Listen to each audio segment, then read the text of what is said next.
دواكم لخلقي كردستان زو ورن دنگ بدن حمو جارك دواء كون وهندك كس دنگ كينات وني بدن دواكم لهر حموتان ورن دنگ بدن با كردستان بقورين با كردستان بقورين با وضعك تشاكينوا دس خوش جان رود اولادشو من عجز من ايوه بالله اري بابا من مانجا كسبوا ايوه كم طاقتنا شو جان بالله وايا منيش پشتیوانی جنابی کم باشی شزانه و منیش باش زنم با من تازه نبود برای خوما چی؟ هندێک پێشلگاری لە هەڵەبجە ڕوویدا پەیامەت چییە؟ من لەسەرەوە کۆمنت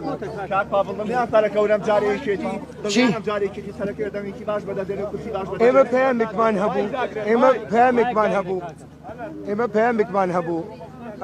کە ئێمە کۆتایی هێنین بەو دەسەڵاتە سەپێندەرە و من دڵنیاتان ئەەکەمەوە وا ئەکەین وانە کەی 24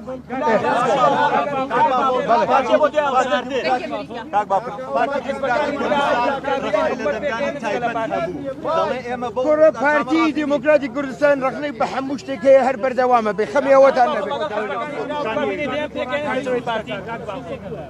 کاکە من قسەی خۆمم کرد دووبارە یەکەمەوە هەواڵانی عەزیز